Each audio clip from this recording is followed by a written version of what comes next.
¿Qué tal amigos? Bienvenidos a Tercer Fútbol, una entrevista más, un nuevo diálogo en nuestra página web, en nuestra revista digital. En esta ocasión nos acompaña Daniel Brito, él es un publicista ecuatoriano, él tiene una maestría en lo que es la comunicación audiovisual, es nacido en Quito, hincha de Liga Deportiva Universitaria y nos conlleva a esta charla porque es autor de un libro que tiene el título de Envuelto en una bandera. Daniel, bienvenido a Tercer Fútbol, ¿cómo estás? Hola Martín, muchísimas gracias por este espacio. Pues contento, agradecido y con todo el entusiasmo para compartir experiencias sobre el pentacampeón de América. Todavía me quedé con el chip de hace 2 años, así que enhorabuena que podamos igual dialogar sobre lo que se dio en función de que bien mencionabas, de Envuelto en una bandera, el libro que ya reúne varios de los relatos de todos los hinchas alrededor de Liga Deportiva Universitaria. Daniel, vamos desde el inicio. Cuéntame un poco de ti. ¿De dónde surge el tema de lo profesional en el ámbito de la publicidad, de lo que es lo audiovisual? ¿Cómo surge en ti esa movida? Desde muy pequeño siempre tuve como esta aspiración a trabajar en equipo, a ser muy expresivo, comunicativo, y ya cuando fue el momento de decidirme estudiar de manera profesional, pues opté por el tema del pregrado del diseño gráfico publicitario. He tenido algunas experiencias en temas comerciales, culturales, sociales, y eso también como que me motivó a seguir ahondando en el conocimiento. Tengo por la gloriosa Universidad Central una maestría en comunicación audiovisual que va de la mano mucho también con este tema interdisciplinar de la comunicación. Y en la actualidad, pues me encuentro estudiando un PhD en comunicación. Entonces, la publicidad, el arte, el audiovisual, la fotografía, forma parte de todas estas disciplinas, de todos estos campos que me apasionan y que están presentes en la cotidianidad, no necesariamente como algo estrictamente técnico o científico, sino más bien hablando pluralmente en el ritual, en la identidad del fútbol que nos convoca esta noche y obviamente nos apasiona. Cuéntame ya que introduciste un poco el fútbol y de dónde surge esa pasión por Liga Deportiva Universitaria. Pues desde que tengo 6 años, pude, Dios gracias, estar en la final que le ganamos 7-0 al Emelec en el 98. Puntualmente mis tíos, Víctor y Sonia, que ellos tenían ya un ritual, ellos iban desde que Liga jugaba en el Estadio Olímpico Atahualpa. Me recuerdo que me comentaban sobre las tablitas, una barra organizada que se daba ahí en el Atahualpa.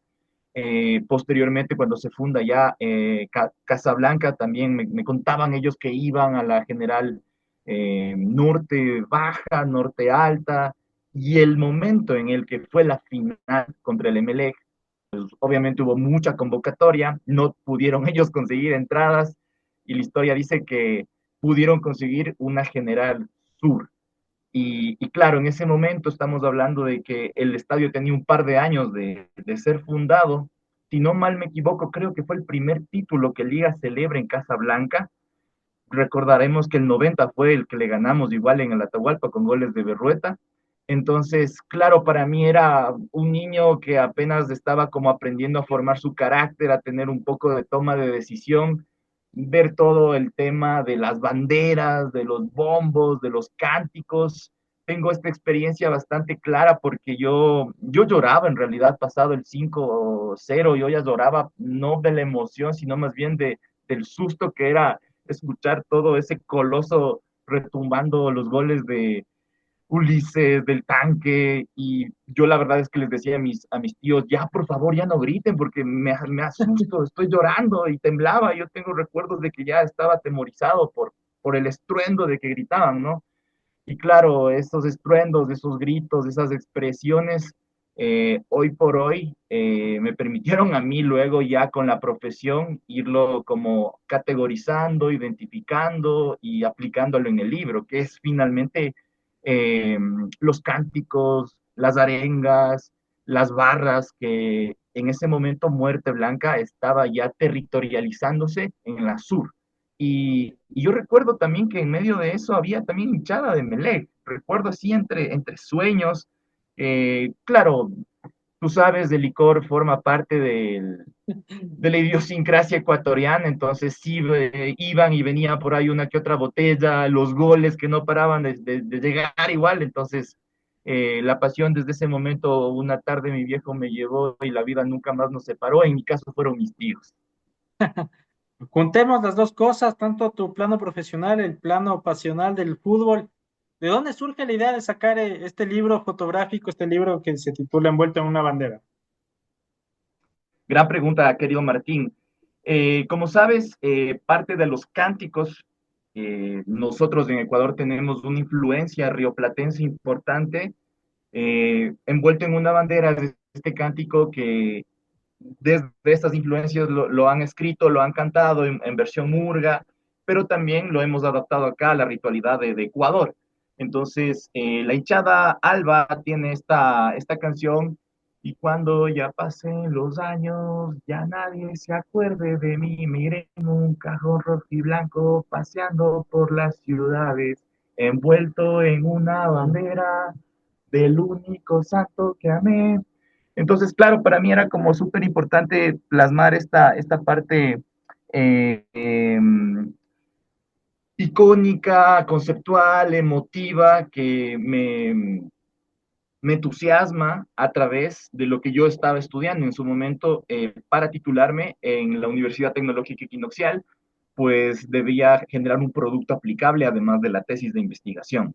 Entonces ahí fue donde empecé a generar y a levantar alrededor del año 2014 a 2015 una serie de 4.000 fotografías.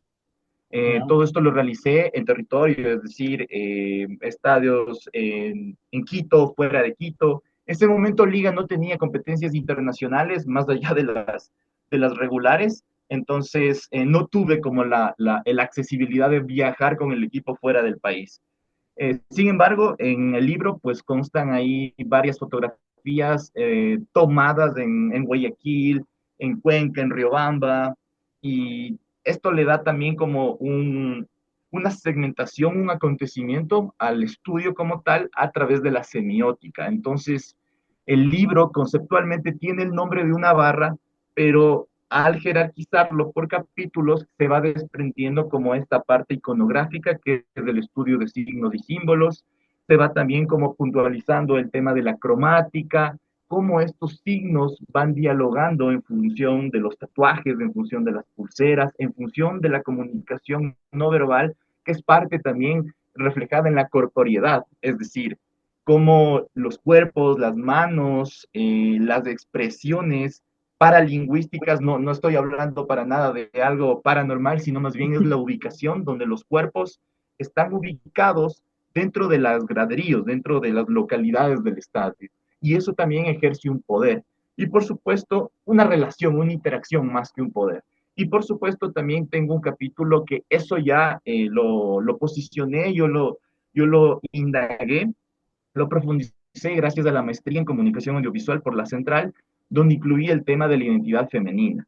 Y es justamente reflejar que a través de estos espacios históricamente protagónicos y liderados por hombres, en este estudio se refleja de que las compañeras albas, las liguistas mujeres reivindican su voz, es decir, toman sus decisiones a través de los trapos, las banderas, los cánticos, los rituales, que digamos por idiosincrasia se asumiría de que esa decisión es netamente masculina, cuando en el territorio, pues en el estudio, en la investigación, a través de las fotografías, se complementa un capítulo identificado plenamente a este rol protagónico femenino. Justamente yo pude revisar el libro y hay varios elementos muy interesantes. Por ejemplo, uno que me llamó bastante la atención es el analizar las letras en las banderas, qué simbología tienen, qué significado tienen, por qué, por ejemplo, está una K en vez de una Q, situaciones de esas que a nivel de liga se entiende por qué suceden, pero que van más allá de solo ver fotografías en un libro. Cuéntame, ¿qué detalles tú de este libro son los que más te resaltan, los que más te gustan? Un ejemplo ya te lo di yo desde mi perspectiva, pero desde ti como autor, ¿qué es lo que más destacas tú de tu libro? Gran lectura y muchas gracias por tu interpretación. Pues sí, la fe de ratas, tenemos estas partes en tipografía de destruir y no hacer alusión como a otros equipos que se identifican o se autorrepresentan con la letra Q, en función, en alusión al equipo, el otro equipo capitalino que en su momento fue también partícipe de la Serie A. Pero personalmente yo guardo mucho tema emocional porque varios de los amigos, de los compañeros, tanto en General Sur, en General Norte, tribunas, palcos que estuvieron presentes y vieron que estuve constantemente realizando esta observación, esta interacción, acción dentro de mi investigación con mi cámara fotográfica.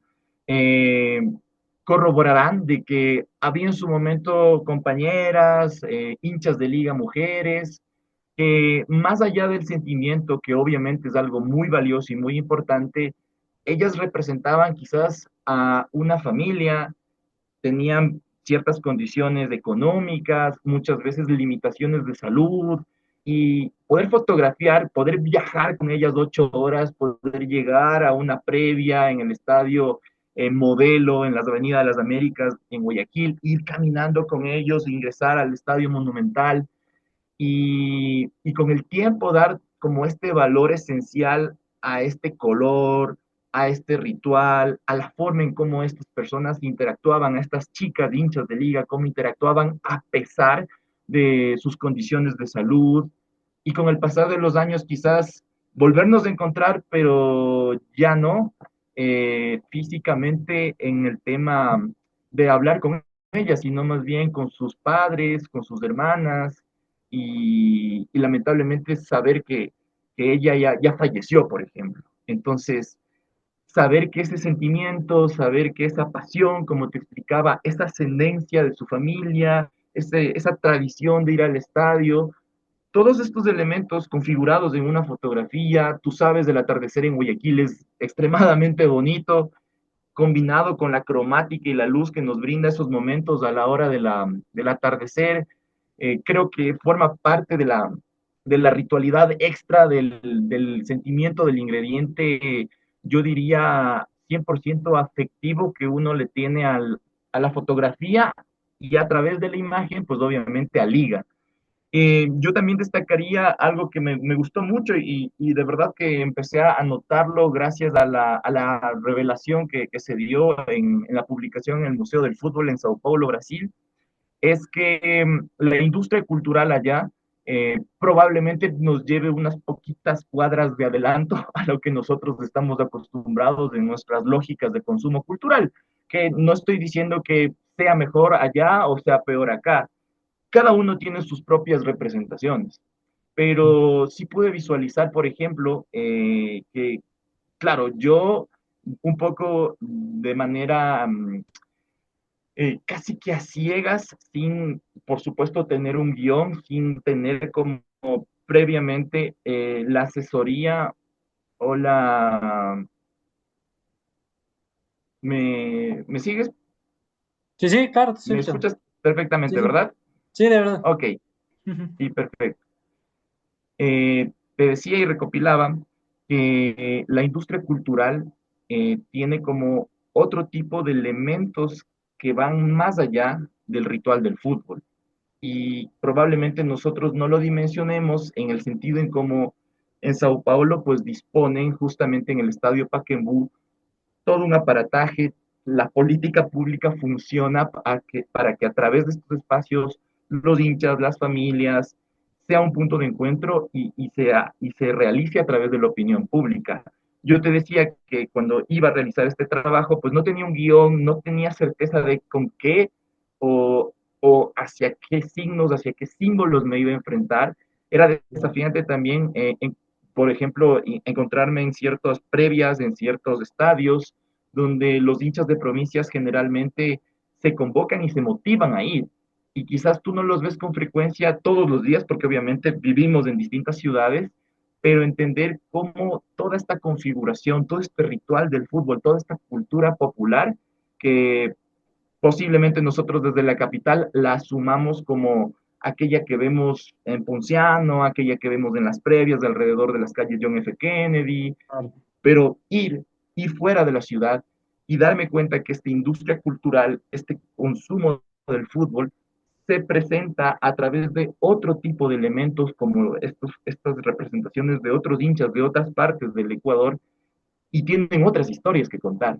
Y claro, cuando esto se visualiza en el Museo del Fútbol, me doy cuenta efectivamente de que tiene un valor, tiene un peso y es justamente la camiseta, la U roja sobre la remera blanca que a más de uno nos convoca, nos conmueve y nos motiva para dejar todo por el equipo.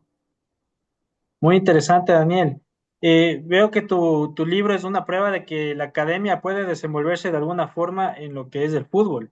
Cuéntame tú qué opinas sobre el desenvolvimiento de un producto académico, de un instrumento académico en un marco como el fútbol. ¿Tú qué opinas sobre esa relación entre la academia y el fútbol?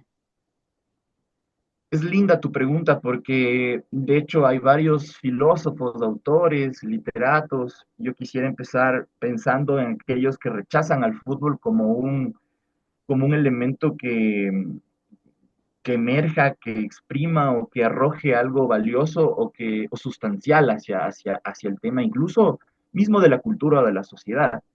Eh, Tienes varias tradiciones donde se teoriza o donde se dice que el fútbol finalmente es como el opio, como este consumo líquido, banal, Ujú. temporal, y que finalmente no produce o no emerge algo que pueda reproducirse de manera más significativa y que probablemente tengan sus lógicas, ¿no? En su momento ellos, Pierre Bourdieu, en su momento también otro tipo de filósofos lo teorizan a través de lo que ellos vivieron en su Claro. cronología de tiempo. Tienes ejemplos como los de Marsella en Francia, en lo que pasó con el Liverpool en Inglaterra, que son acontecimientos e hitos bien determinantes a través de la violencia. Y ese es un elemento también que está presente no solo en el fútbol, sino está en nuestra sociedad, en nuestra Claro. cotidianidad.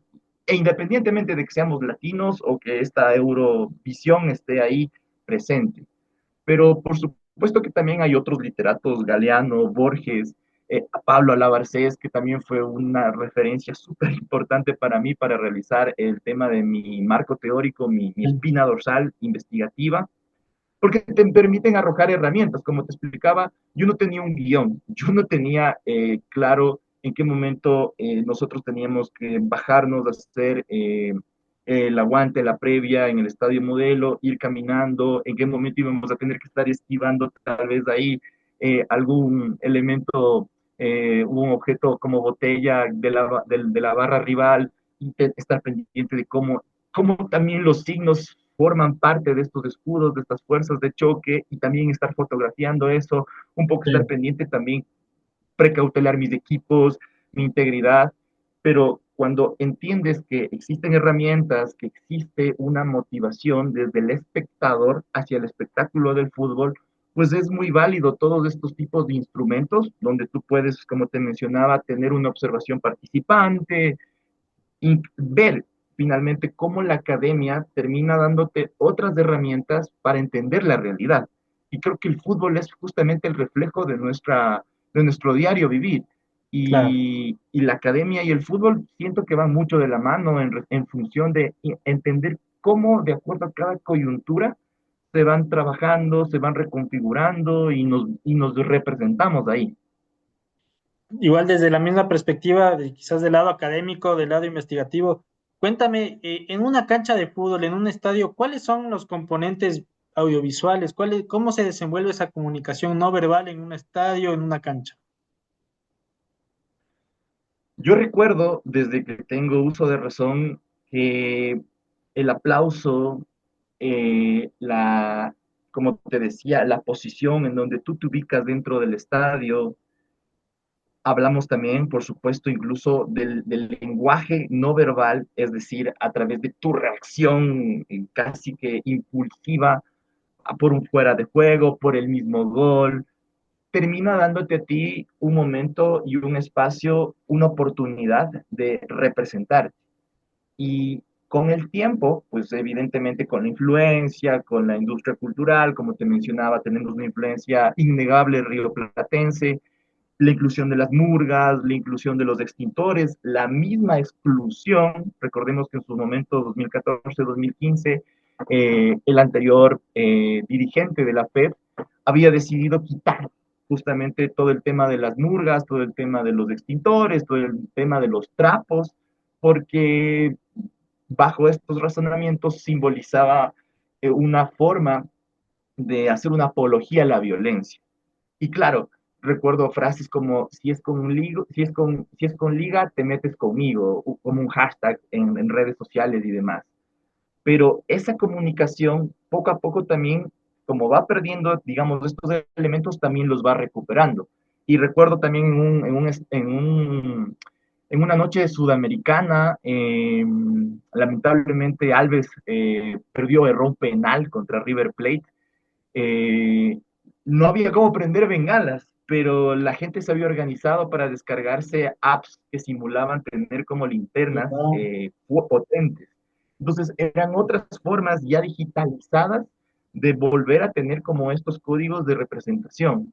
Y claro, la comunicación termina siendo algo esencial, algo sumamente vibrante, y yo diría que además de representar a la gente, termina forzando, más que forzando, reproduciendo estas creativas, estas innovadoras formas también de decir, aquí estoy, te aliento con mi voz, te aliento con mis manos, te aliento con mi camiseta. Muchas veces también vemos cómo las personas se sacan sus camisetas y tienen a hacer el revoledo.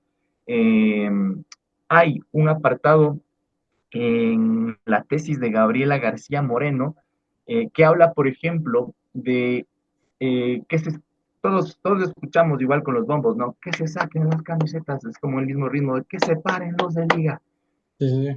Y lo que de inmediato seguía en el título de la tesis de Gabriela García Moreno era que se saquen las camisetas y las mujeres los brasieres y los sostenes. Porque claro, pasaba como el tema del sexismo a través del cuerpo, es decir, el cuerpo también comunica, tú ves a hombres con sus torsos desnudos cantando las canciones y a veces también en algunos momentos, incluso en otros países, también ves a chicas sacadas de camisetas con sus tops alentando. Entonces son otras formas, otras configuraciones también donde la comunicación está visible a través de la expresión del fútbol.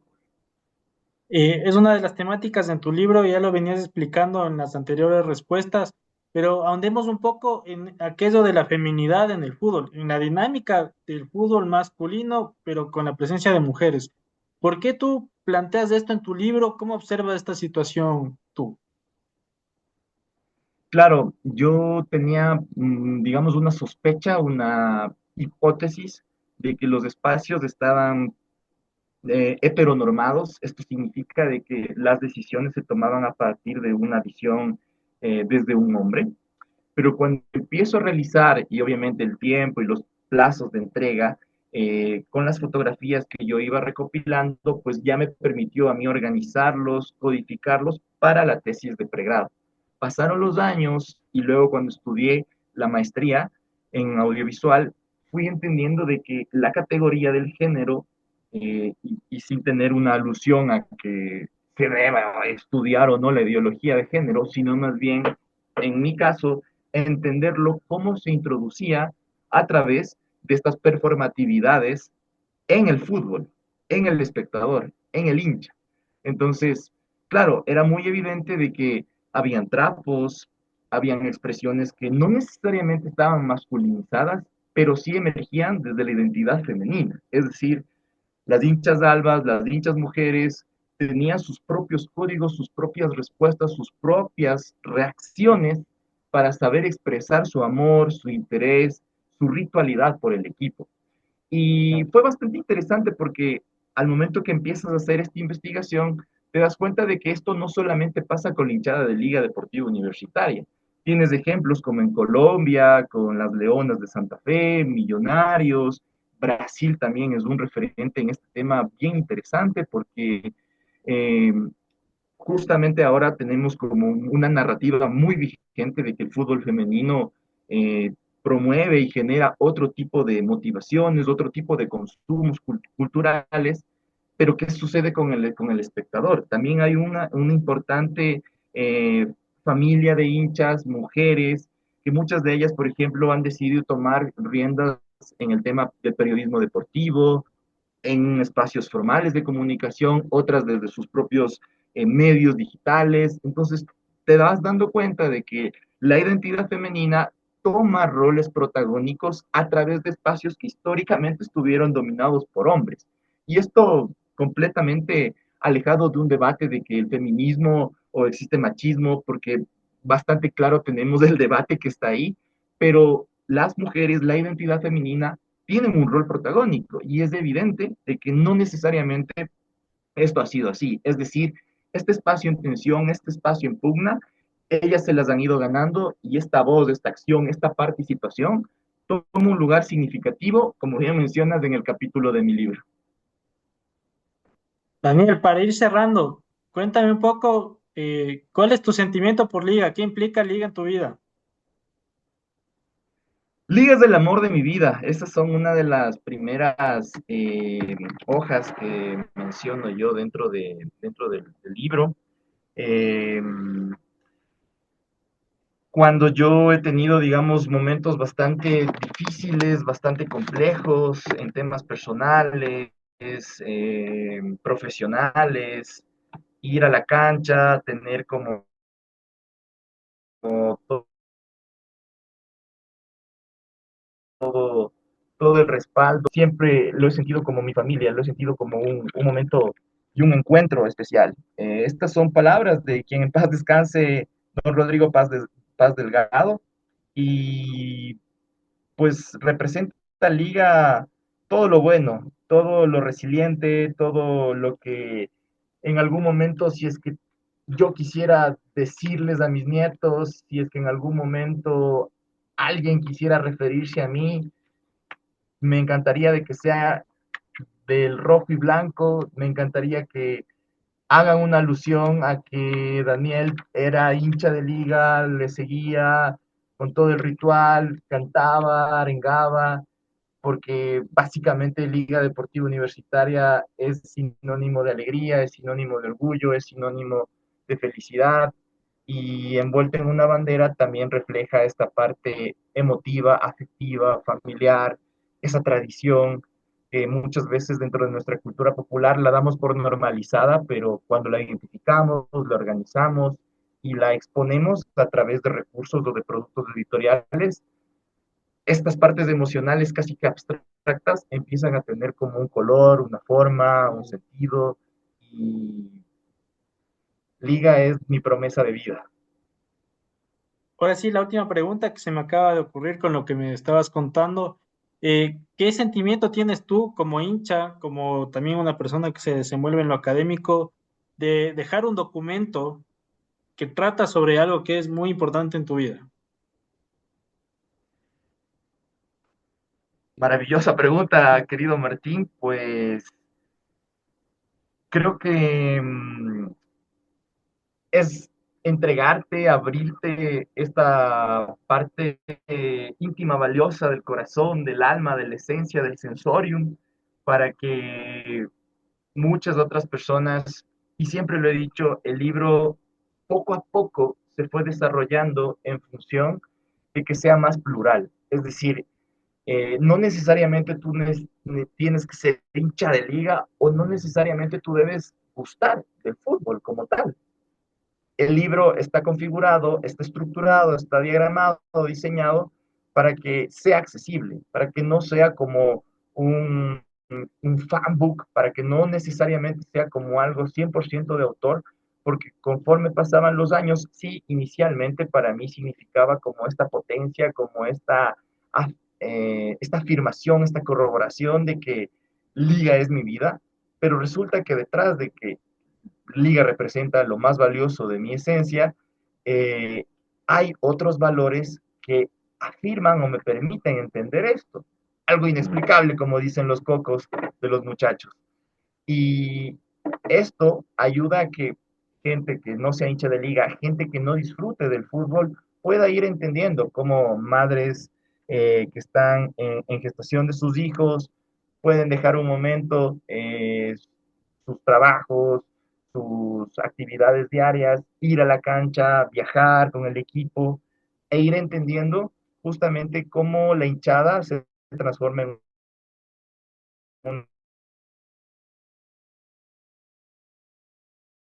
una familia, cómo cánticos representan esta parte maravillosa de los seres humanos y por supuesto en un ambiente respetuoso. Listo, Daniel, muchísimas gracias. Siempre bienvenido a Tercer Fútbol, una gran charla en la que hemos hablado bastante de lo que es Liga, de lo que es tu libro, de la comunicación audiovisual, de esa comunicación no verbal, quizás de enfocarle un poco desde el ámbito académico, de lo investigativo, lo que es las cosas que suceden en una cancha, en una tribuna. Siempre muy agradecido y siempre las puertas abiertas aquí en Tercer Fútbol, Daniel. Gracias, querido Martín. Pues igual, siempre a tus órdenes. Esperamos pronto nuevamente compartir experiencias y novedades. Así que siempre a tus órdenes y qué alegría compartir con tus telespectadores esta entrevista. Muchas gracias, Daniel. Un gran abrazo.